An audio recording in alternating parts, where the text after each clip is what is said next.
Buying forest land is not like buying other forms of real estate. On the surface, it may seem much simpler because it's just undeveloped land. But because it tends to be such a niche thing, there are some very specific considerations that you have to keep in mind, and some of these considerations are fairly technical. And this is true regardless of whether you see the land as just a recreational woodlot or a real investment. So in this video, we're going to cover 10 things that you need to consider. Now, this is by no means an exhaustive list, but it is a universal one. I think these things hold true regardless of where you buy the land in the country or even the world. So let's get started. Consideration number 1, what are you actually buying? Land, of course. But what land? And what exactly does that land come with? When you buy a house and you see that house has a bathroom, a living room, and a kitchen, you can be reasonably certain that when you buy the house, it will come with that bathroom, that living room, and that kitchen. But with land, maybe the kitchen is missing. Now that might be a stupid analogy, in fact it almost certainly is, but here's the thing. Sometimes when it comes to these backcountry undeveloped forest lands, the deed is really just an argument for ownership. It could be a quitclaim deed, in which case the seller doesn't actually guarantee they have a legal claim to the property. Maybe the legal description of the property references boundary monuments that haven't existed in 100 years. Maybe the boundary has existed as a handshake between neighbors for the past 50 years, but that boundary is fairly different than the legal description of the land. Maybe it comes with certain easements and people have legal access to your property that could cause problems in the future. For example, on my land, I actually have a transmission line easement from like 15 years ago now, but that transmission line was built about a mile away, so there's a pretty low probability that I'm going to run into any issues in the future. On the other hand, a lack of easements could cause problems for you accessing your own property. For example, there was one parcel I was looking at last summer that was beautiful and right next to a river, but it only had access through an ATV trail, not an improved road of any sort, and there was no possibility to build one. And that would pretty much ruin any value for timberland investment purposes. Now, maybe that's a problem that could be solved with a little bit of charisma and some cold beers with the neighboring property owners, but that would be a risk you'd have to take. Then there's the issue of mineral rights. Not really an issue here in Maine because we just have slate below our feet and the chalkboard industry hasn't been thriving in over 200 years, but maybe if you live in natural gas country or even gold country in the Yukon or something, that would be a consideration you need to pay attention to. Who actually owns below the soil? And the list just continues from there. Now, these properties can be pretty weird, so the probability that you're going to encounter something a little strange on the deed is honestly pretty high. That's not necessarily a deal breaker, it's just something that you need to understand fully. And a good real estate agent should help you through that, a good lawyer even more so. And of course, it always helps to have a complete understanding yourself with your own research.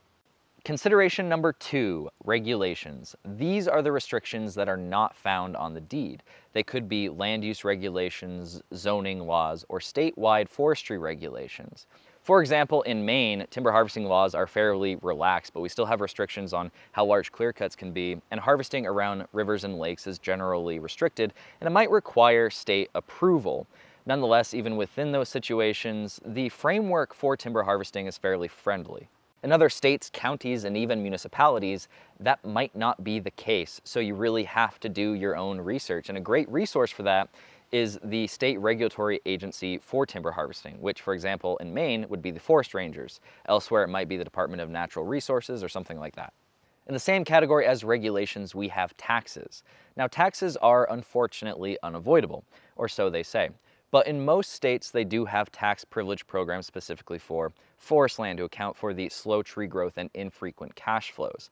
In Maine, we have the tree growth tax law. In New Hampshire, I think they call it the current use tax law. I might be wrong about that though, and so on. Now, these programs do reduce tax burdens considerably, but they do come with certain restrictions. For example, you can't build on that site unless you take it out of the program, and oftentimes taking it out of the program will incur certain penalties. And also, generally, to be eligible for these programs, you have to be doing some active harvesting or at least forest management with the intention to harvest, which can cause problems for example, carbon credit programs, which we talked about in that video, and so on.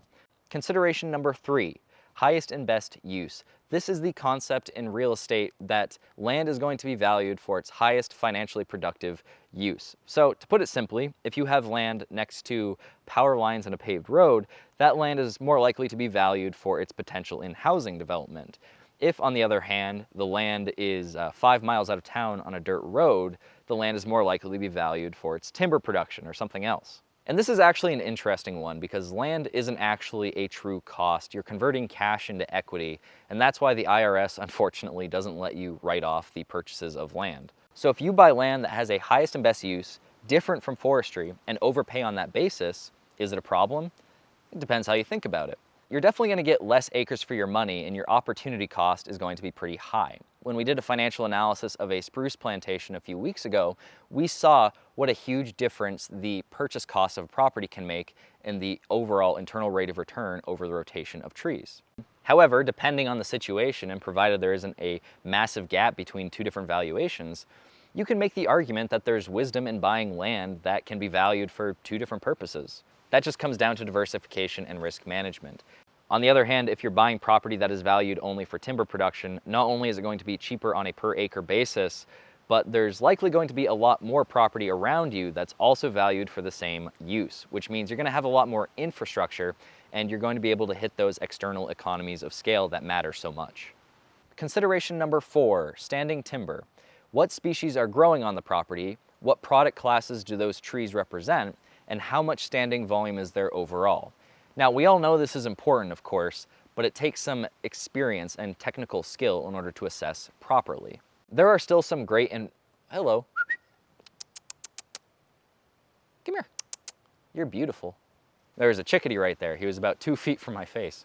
Anyway, there are still a lot of great and valuable properties out there that can allow you to recoup a large part of your investment fairly shortly after your purchase. On the other hand, there are a lot of horrible properties that are going to produce nothing but firewood for the next 50 years. Those are what I like to call project properties. Now, if you don't have the skills and know-how to assess this, that can be a hard thing to overcome, at least in the short term. And that's a big reason why I wrote my book, How to Read Your Forest, which you can get with the link in the description and comments below.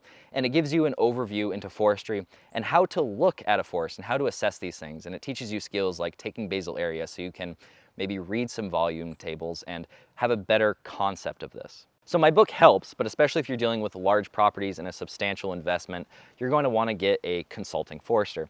But even then, it helps to have your own built-up knowledge base because then you know when it's worth getting a second opinion. Because honestly, there are some properties you can pretty much write off immediately.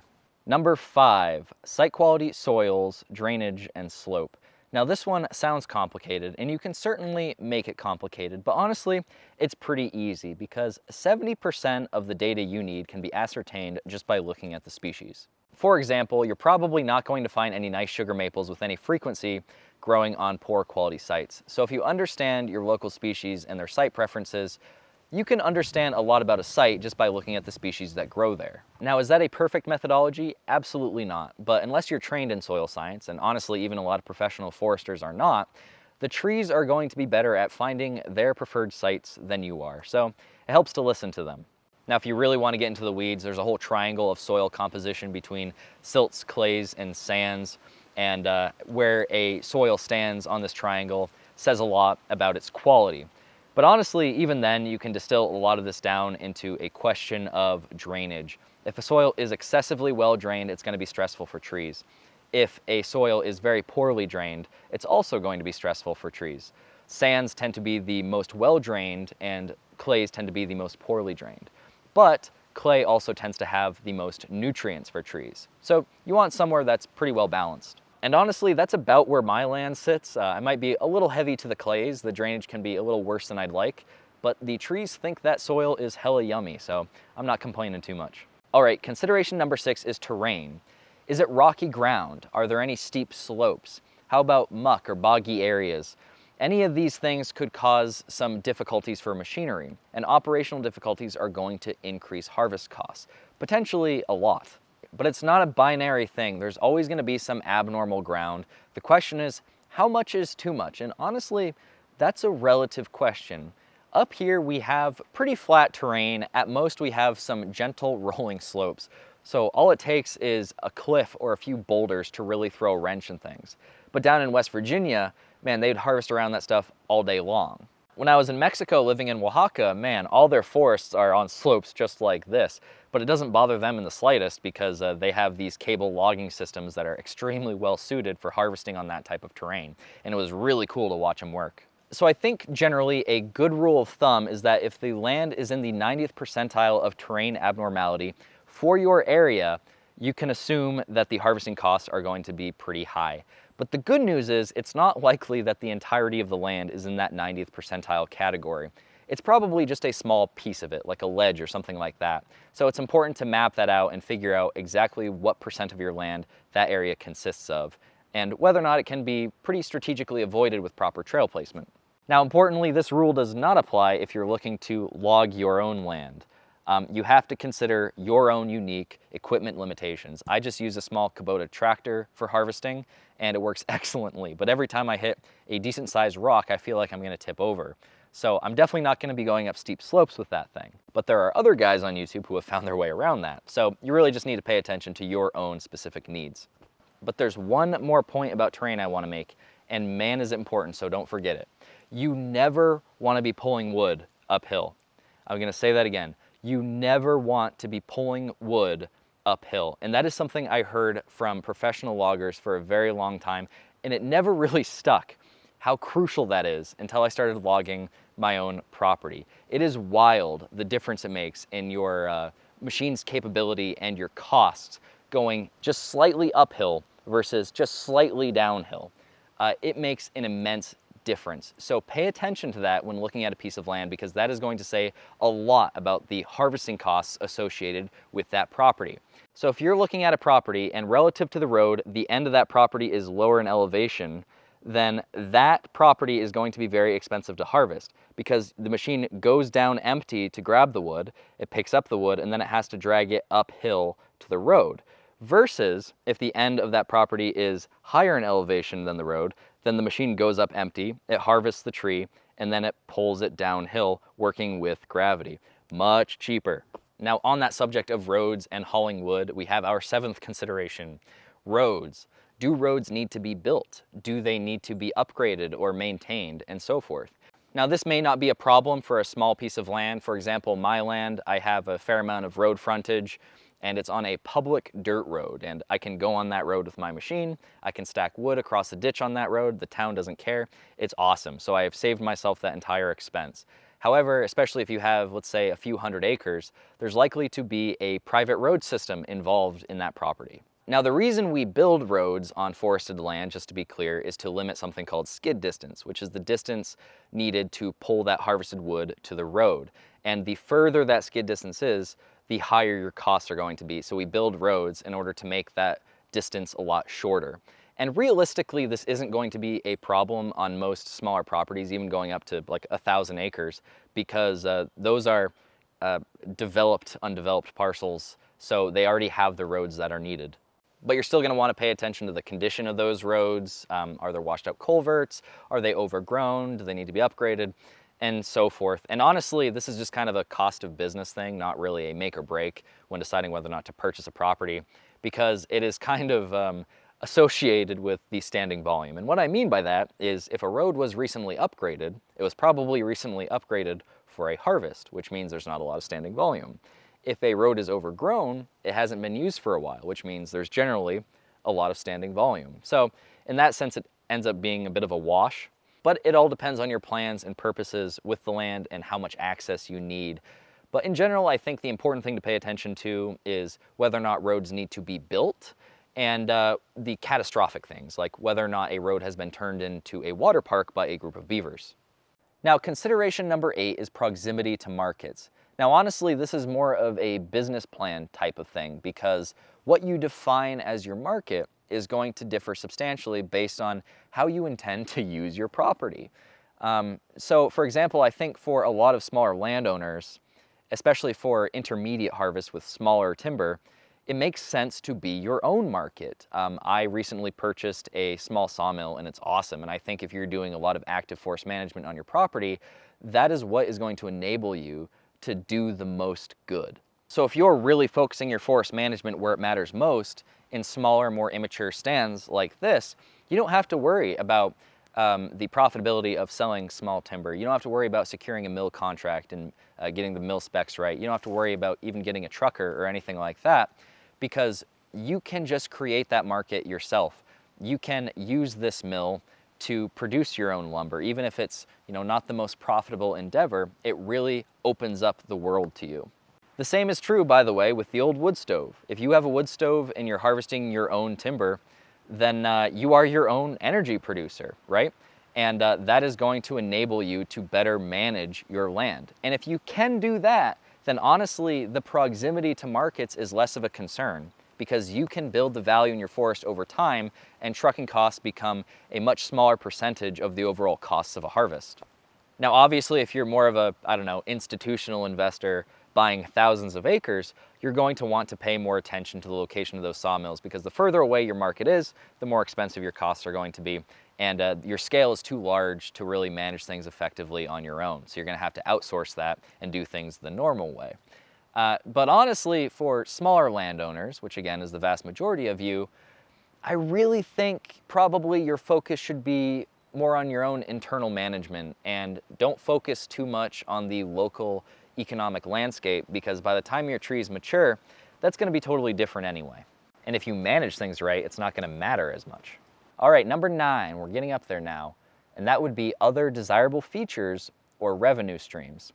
Now, the most obvious thing on this list would be hunting leases.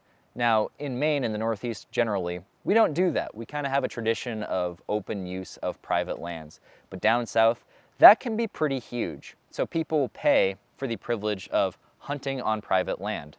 So if that is a revenue stream you're looking at, then obviously you're going to want to look at the property from that desirability standpoint. Are there deer on this property? Is this land that somebody's going to actually want to hunt, and so forth? Other things you might want to pay attention to are views. I talked about ledges in a negative light earlier when we were talking about terrain, but if you wanted to build a little cabin or something, then a ledge might provide the perfect place to build a nice cozy little cabin with just a $1 million view. Or even small streams. I have a friend in Mexico whose dream is to own property with a small stream running through it, because it's pretty arid down there and they're pretty prone to droughts. So owning land with a stream might be seen as a form of wealth or security. It all depends on what you want. And that brings us to our 10th and final consideration, your vision. What do you want to do with this property? What is its purpose? Like I said earlier, is it an investment, or is it a recreational property? Is it a quick buck you want to make, or is it going to be a generational asset that you can pass down to your children? These are questions that are crucial to answer from the beginning, because they're going to dictate your decision making throughout the purchasing process. And my advice on that front would be to write it down and to formalize it into a sort of business plan, even if you just intend for it to be more of a recreational property, because it's going to force you to think about these things and to make a decision about what you actually want from your land. And if you know what you want, then it's going to be a lot easier to satisfy that criteria than if you don't know what you want. And if you want the land as more of an investment, it's going to force you to think about the land as an investment, because one of the biggest mistakes landowners make is they buy land, they sit on it for 40 years and don't do anything, and then get upset when it's not as profitable as they would like. Well, there's really no such thing as passive income in this world, and I know it seems that way just because of the way the stock market has been working the past couple decades. But if you just buy land and you don't do anything to it, you're not going to get as much of a reward than if you treat it as a real business and improve it and have a real actionable plan to profit from it.